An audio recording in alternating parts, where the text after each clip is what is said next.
Moi, je voudrais souligner quelque chose qui sort un petit peu de ce cadre, c'est que cette privatisation des services publics, là, vous avez parlé de ce qui est affiché, annoncé, légal, en tout cas annoncé, public, mais ça génère aussi un certain nombre de pratiques qui favorisent les barreaux. Voilà. Je voudrais donner deux exemples. Quand vous allez au 66 rue Saint-Sébastien, pour un permis de conduire ou pour une carte grise, il y a quelques années, on trouvait des jeunes, dans les locales, un guichet. Les dernières années, comme il y avait déjà mis en place beaucoup de choses pour Internet, il fallait parfois se faire aider, mais il y avait des jeunes qui savaient faire. Aujourd'hui, quand on va au 66 rue Saint-Sébastien, on vous dit, mais il n'y a plus personne, ce n'est pas la peine de rentrer. Par contre, le vigile qui est là, où il glisse avec un sourire en coin, à 100 mètres de là, il y a une officine qui peut vous dépanner. Et quand on y va, on tombe sur quelqu'un qui a ses entrées dans les ordinateurs de la préfecture et qui, moyenne en finance, d'ailleurs pas un prix exorbitant, mais quand même, et qui vous dépanne et qui est efficace. Et même pire, quand on va au 66 rue Saint-Sébastien, on double aussi la file des sans-papiers qui viennent se faire régulariser, qui sont souvent là, quelquefois, depuis la veille au soir. Je le sais parce que j'en ai accompagné quelques-uns. Et bien là, c'est pareil, dans la même rue, mais un petit peu plus loin sur notre trottoir, il y a un ancien enseignant que je connais bien, on était à l'école normale ensemble il y a quelques années, qui a quitté l'éducation nationale, qui est devenu avocat, qui a été rayé du barreau, je ne sais pas pourquoi, et qui aujourd'hui offre ses services pour aider les sans-papiers qui ont besoin de services, évidemment moyennant finance. Et lui aussi, il a ses entrées à la préfecture, tout le monde le connaît dans les bureaux, il passe devant tout le monde, et ça se passe comme ça. Voilà, donc, en dehors de tout ce que vous avez dit et qui ressort du domaine qu'on connaît, il y a ce qui se passe par derrière. Voilà. Oui, merci. Alors, je ne suis pas sûre que là, ce soit des marlous en l'occurrence, peut-être, hein. Mais par exemple, pour les cartes grises, en fait, c'est un nouveau marché qui a été créé, je ne sais plus si c'est il y a 5 ou 10 ans. Ça n'existait pas avant. Avant, effectivement, c'était l'administration qui faisait son travail de délivrer des cartes grises. Et là, ça fait partie, et c'est un très bon exemple, non, c'est partout. Ça fait partie des activités qui ont été totalement privatisées parce que, en fait, on a supprimé les gens des préfectures qui faisaient ce travail. On est passé en du quasiment totalement numérique. C'est incompréhensible, ingérable, infaisable pour un humain normalement constitué. Et en même temps, on a autorisé, mais c'est illégal, des sociétés privées à fournir des services aux usagers moyennant finance, pour obtenir, faire les démarches pour obtenir les cartes grises.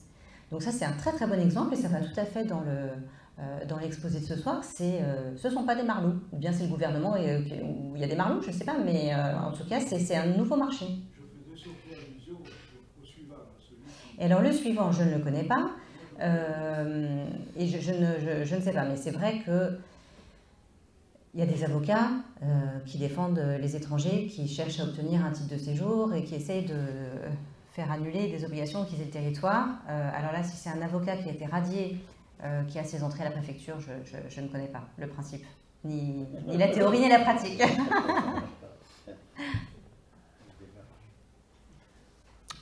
Ouais. Bonsoir.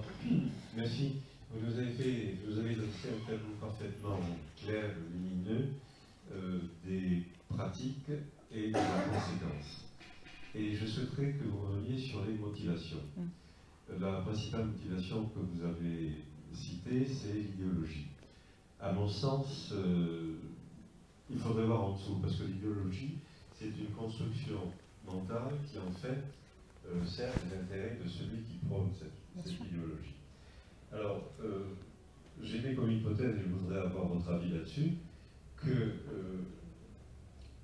les gens qui sont au gouvernement ne sont certainement pas des imbéciles, sont des gens qui savent calculer et les coûts complets que vous avez cités, qui montrent qu'à moyen terme ou à long terme, ça revient plus cher de faire appel du privé que de laisser ça au public, ces gens-là ont fait ce calcul aussi. Pas sûr. Allez-y, pardon, finissez votre question. Pardon. Ces gens-là ont fait ce calcul, ou s'ils ne l'ont pas fait, c'est qu'ils n'ont pas voulu le faire par crainte des résultats qui étaient contraires à leur idéologie, donc à leur intérêt. Et la motivation de base que j'avance en tant qu'hypothèse, c'est qu'il s'agit là d'une politique délibérée visant, pour servir des intérêts privés, des copains, de tout le monde, à détruire l'administration. Sauf peut-être, et encore ce serait à voir, ce qui est profondément régalien, du style justice, fisc, encore qu'il y avait des fermiers généraux dans le temps. Voilà. Fisc et armée. Voilà, quelle est votre hypothèse? Je pense que effectivement, l'idée, c'est de réduire le périmètre de l'État, de réduire le champ d'action de l'État entendu au sens large, un peu théorique, donc collectivités locales, tout ça, secteur public, administration, en partant du principe que c'est vraiment l'idéologie libérale. Moins d'État, moins d'intervention de l'État dans le champ économique et social, c'est mieux. Là, on est vraiment dans le champ économique. Pourquoi c'est mieux? Notamment parce que, effectivement, ça crée des marchés pour les entreprises privées et donc les copains, etc. Mais je pense que c'est une réflexion. Je pense qu'il y a peut-être moyen de distinguer entre les pères fondateurs, entre guillemets, de cette idéologie néolibérale ou libérale, les Friedman, Hayek, etc., qui avaient sans doute une vision plus pure, je dirais, et philosophique du moins d'État. La mise en œuvre aujourd'hui dans nos sociétés est vraiment fortement teintée, à mon sens, de connivence avec des intérêts particuliers. Mais ça n'engage que moi. Je pense que le collectif n'assumerait pas forcément ce que je viens de dire.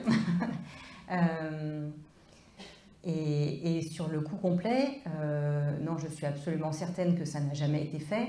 Je pense qu'on est dans une civilisation du très très court terme et que c'est aussi la raison pour laquelle on cherche à tout prix, que ce soit dans l'administration ou même dans les entreprises privées elles-mêmes, à réduire les coûts fixes, donc à réduire même l'investissement au mépris de ce que ça pourrait rapporter par la suite. Enfin, c'est bien connu, l'évolution du capitalisme, d'un capitalisme familial vers un capitalisme financier qui est plus tourné vers une rentabilité à très court terme. C'est un mouvement parallèle à ce dont on parle dans les services publics. Donc non, ce calcul du coût complet qui implique de se projeter un tout petit peu à moyen et à long terme, je suis certaine qu'il n'a pas été fait. Et peut-être qu'il n'a pas été fait parce qu'il irait à rebours des décisions qui sont prises aujourd'hui. Mais peut-être qu'il n'a pas été fait parce qu'en fait, ce n'est pas l'horizon qui intéresse les décideurs politiques. Si je peux intervenir encore, je m'excuse, mais je n'ai pas entendu de réponse à ma question de fond. Ensuite. Qui est par exemple, si j'étais un fabricant de cigarettes, je dirais que... Autre exemple.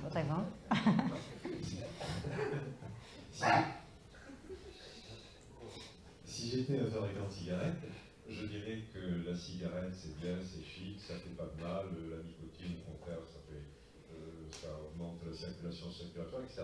C'est-à-dire, toute la politique des marchands de cigarettes ou des marchands de, des marchands d'amiante, ça a été de dire que les produits qu'ils vendaient étaient parfaitement sains, alors qu'ils savaient, évidemment, par des études très très longues, datant de dizaines d'années, qu'ils mentaient. Alors, partant de cet exemple, j'extrapole à nos gouvernants actuels, et mon hypothèse est qu'ils savent parfaitement ce qu'ils font, ils en connaissent parfaitement les conséquences, alors avec un discours contraire, bien entendu, ils en connaissent parfaitement les conséquences parce que ça sert leurs propres intérêts privés ou les intérêts. Non, mais je pensais avoir quand même été claire dans ma réponse, je suis d'accord avec vous. Ah ben c'est bien. Et j'ai même précisé que c'était mon avis personnel et qu'au niveau du collectif, j'étais pas sûre que ce soit cette position-là qui soit assumée, mais moi je suis d'accord avec vous. Oui. Bonsoir. Alors, je fais une précision, moi je suis italien. Je ne pas depuis longtemps, mais moi je suis complètement d'accord que c'est une idéologie derrière, une idéologie néolibérale et tout ça, mais le fait qu'elle soit comment dire, appuyée par le fait qu'on a construit une opinion publique sur le fait que le fonctionnaire il est paresseux, il fait perdre du temps, il est lent, etc. Et pour moi, c'est ce brainwash-là qui est intéressant, parce qu'en Italie, c'est hyper fort. Après, je me demande justement si c'est passé en France la même chose.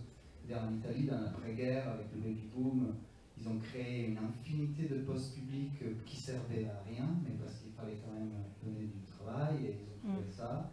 Ils ont envoyé des gens à la retraite à 35 ans après 18 ans de travail dans la fonction publique. Ça a créé des déficits énormes, et du coup, ils ont contribué à créer une désaffection incroyable envers certains postes publics.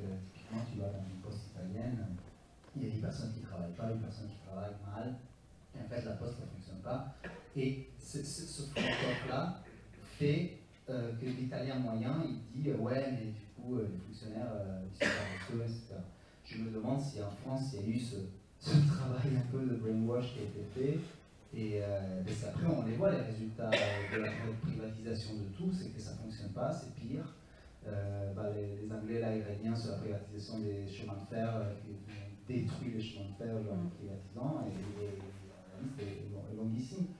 Mais du coup, je me demande, cette idéologie, elle est construite par comment dire, un travail de changement de la perception en fait, du votant, de l'électeur en fait. Oui, mais je crois que c'est encore pire que ça, c'est que ce travail de sape, il est sous-tendu par une vraie réalité qui est que les services publics ont été sous-dotés financièrement et en moyens humains, et donc objectivement, la qualité du service public s'est dégradée.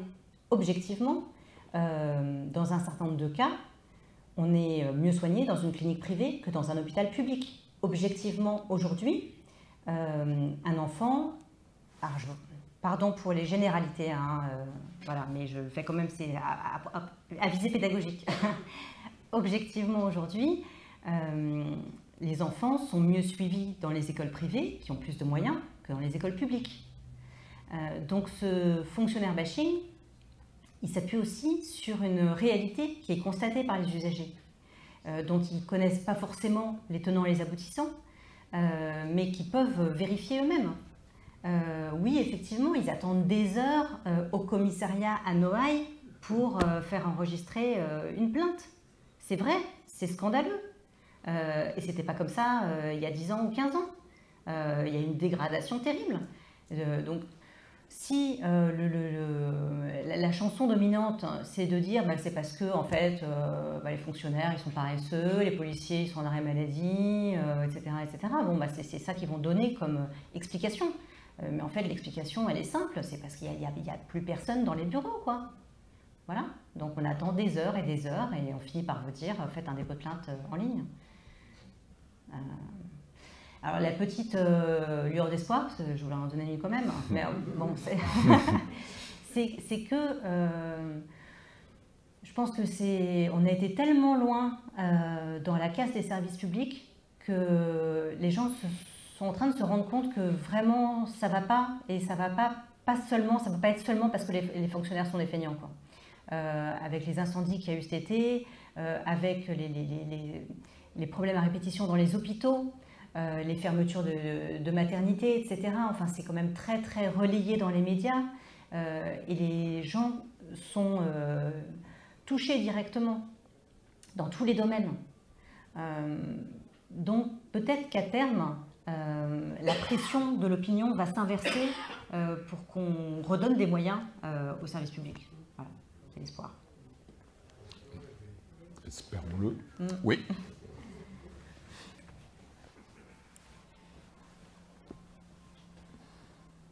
Bonjour. Allô? Oui. Je ne sais pas si je suis hors sujet. On n'est plus un État souverain. Donc, le gouvernement successif faut ce que l'Europe et la finance leur disent de faire. Vous comprenez? Je vous entends, oui, oui. Parce que toutes vos lois que vous dites, Oui. c'est depuis l'Europe que ça a commencé tout ça, ou un peu avant. Alors, c'est fini? Non. Et pour en revenir à la finance, c'est la Oui. finance qui, vu qu'ils nous subventionnent à longueur d'année, ils nous prêtent de l'argent, donc c'est eux qui ont le bâton en main. Alors, je vais répondre sur l'Europe. Je pense que c'est la même idéologie qui est effectivement à Bruxelles et à Matignon. Voilà. Donc, il y a un alignement. Je vais juste répondre parce que là, sur la deuxième partie, je ne sais pas trop ce que je vais pouvoir dire, mais sur la première partie, il y a un alignement complet, effectivement. Il y a un certain nombre de règles européennes qui font que, par exemple, les budgets nationaux, ça pour aller un petit peu dans votre sens de perte de souveraineté, les budgets nationaux sont soumis à un contrôle de l'Union européenne. Et donc, si ce n'est pas assez austéritaire, on se fera sanctionner. Voilà, le budget sera retoqué. Donc ça, c'est une réalité. Il y a des domaines où les lois peuvent être votées de façon autonome par le Parlement national. Il y a des domaines, effectivement, notamment budgétaires, où il y a un contrôle qui est très étroit par Bruxelles, parce que c'est la même idéologie qui est au pouvoir. Alors après, enfin plus qu'une idéologie, c'est l'idéologie inscrite dans la loi et les traités. Voilà, donc c'est très rigide. Sur la finance, moi le rapport que je vois, c'est que c'est cette histoire de court terme. C'est la volonté de réduire les coûts et de réfléchir à très court terme. Et ça, c'est la même chose effectivement dans l'administration et dans la finance, dans les entreprises. Voilà, c'est un mode de fonctionnement qui privilégie le court terme et la rentabilité financière au long terme et à l'épanouissement humain. Et ce que je voulais dire, par exemple, l'Europe, sous le terme il faut la concurrence, on en est arrivé à un point où les gros tuent les plus petits, et après ça s'arrangent entre eux pour faire le prix qu'ils veulent. Donc que ce soit le bâtiment, la téléphonie ou la grande distribution, ils ont tous été condamnés à des millions et des millions d'euros pour un petit site. Vous comprenez? Ah mais je comprends très bien, oui. Et après, on parle de souveraineté, c'est pas une terre, c'est qu'on n'est plus du tout souverain. La souveraineté du pays, pour moi, c'est de battre la monnaie, on ne fait plus le franc, c'est de faire nos lois, la loi européenne supérieure à la loi française, donc on peut faire les lois qu'on veut, ça ne passera pas. Et Sarkozy nous aura mis dans l'OTAN, dans notre défense. Je ne sais pas si on va faire toute la soirée là-dessus, mais je ne suis pas fondamentalement en désaccord avec ce que vous dites. Et parce que le problème, enfin moi de mon point de vue, c'est pas tant la perte de souveraineté en elle-même que le fait que ce soit cette idéologie-là qui soit mise en œuvre dans toute l'Union européenne, à Bruxelles et à Paris. Voilà. Donc je ne sais pas si on a exactement la même approche, mais en tout cas, sur la concurrence, c'est vrai que là encore, on nous a vendu pas mal de rêves et finalement, le consommateur n'est pas forcément gagnant. Ça, c'est un fait. Une fois qu'on a fait la démonstration du coût énormissime que représente l'externalisation de nombre de services et des abus qui vont avec, vos préconisations, là on a une lueur d'espoir ce soir, on part avec quelque chose, parce que je précise qu'à mon petit niveau, localement, nous luttons contre la gabegie locale. Enfin bon, nous sommes sur les Bouches-du-Rhône avec SOS Corruption 13 et on agit, on obtient des résultats, mais malgré les résultats obtenus, on se dit mais on n'y arrivera jamais quoi, parce que le constat se fait au niveau national. Il leur arrive rien. Donnez-moi une lueur d'espoir, je pense. Moi, un peu d'espoir. La première lueur d'espoir, c'est que je pense que quand on travaille ensemble, on est plus fort que quand on se lamente tout seul devant sa télé. Et c'est le premier moteur de l'action, et on ne peut pas rester impuissant ad vitam aeternam, quoi. Quand on est très nombreux à être mécontents, qu'on s'organise, qu'on réfléchit et qu'on travaille ensemble, et à un moment donné, ça finit par payer. Voilà. Donc ça, c'est peut-être très général, mais c'est ma conviction. Et nous, au sein du collectif Nos Services Publics, notre objectif, c'est d'obtenir des choses, certes, mais on n'est ni un parti politique, ni une association de consommateurs. Peut-être que c'est pour ça que j'ai beaucoup employé ce mot ce soir, c'est de travailler sur le soubassement idéologique, d'essayer de décrypter ces mécanismes et de dire que non, passer par des prestataires extérieurs, ça coûte pas moins cher, c'est pas mieux. Voilà. Parce que en fait, tant que, enfin, le principe de on n'a pas le choix, there is no alternative, là, de Thatcher, Tina, c'est on n'a pas le choix, on n'a pas d'alternative, on n'a plus de sous, il faut que ça coûte moins cher, voilà, c'est l'inflation, l'austérité, il n'y a pas le choix. Voilà. Et nous, on essaye, avec tout un tas d'agents publics et de fonctionnaires, spécialistes de différentes questions ou pas spécialistes, de montrer que non, c'est pas vrai, on a le choix, parce que quand on fait ça, en fait, ça coûte ça, donc c'est pas vrai que ça coûte moins cher, qu'à long terme, ça coûte encore plus cher, et que, in fine, on va dans le mur. Voilà. Donc on essaye de démontrer ça avec une posture un peu technocratique. Alors je suis peut-être la moins technocratique de tous mes camarades, mais pour que le discours passe mieux en fait, pour pas faire peur. Alors malheureusement, je suis assez consternée par les gens de cité qui regardent la télévision, à qui j'essaie de faire la démonstration. J'ai été très en colère après le CICE qui représentait des milliards et des milliards. Et ces gens-là, qui regardent beaucoup la télé, m'opposent les abus des chômeurs qui vont travailler 9 mois de l'année, qui vont prendre 1000 balles au chômage pendant 3 mois.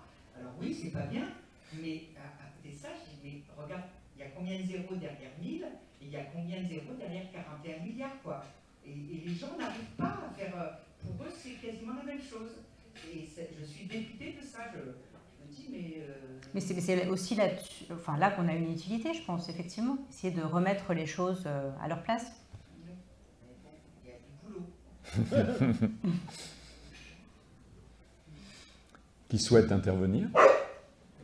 Ah, le chien.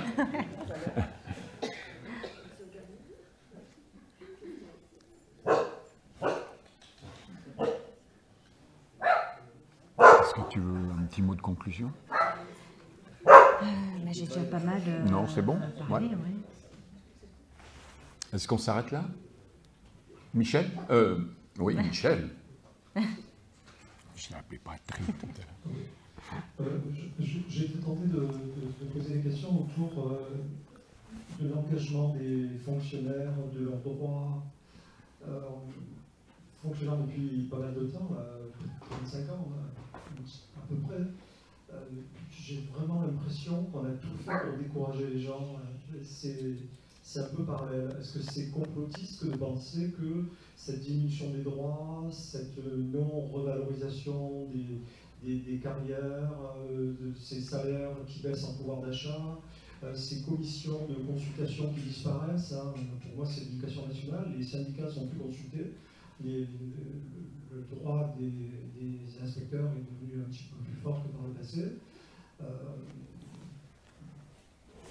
Est-ce qu'on doit mettre ça en parallèle avec le démantèlement de l'État? On démantèle l'État et en même temps on décourage les fonctionnaires, on réduit leur rapport de force, on s'attaque au pouvoir syndical, etc. Oui, je pense qu'on peut tout à fait mettre ça en rapport.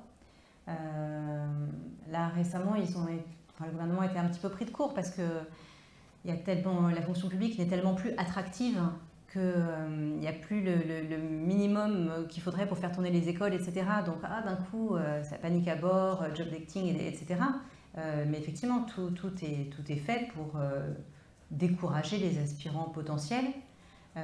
Et puis, pour les résistants qui restent au sein de la fonction publique, en fait, de plus en plus, l'idée c'est de les mettre en concurrence avec des agents qui sont moins protégés entre guillemets par le statut, avec des contractuels, avec des vacataires, et puis déspécialiser les métiers de la fonction publique, où ça va quand même très loin avec la réforme récente de la diplomatie, où en fait on peut désormais devenir ambassadeur en ayant, je sais pas, été chef de bureau dans une préfecture. C'est une réforme qui est passée là, qui a fait un petit peu de vagues, mais les diplomates ne sont pas les plus bruyants des fonctionnaires.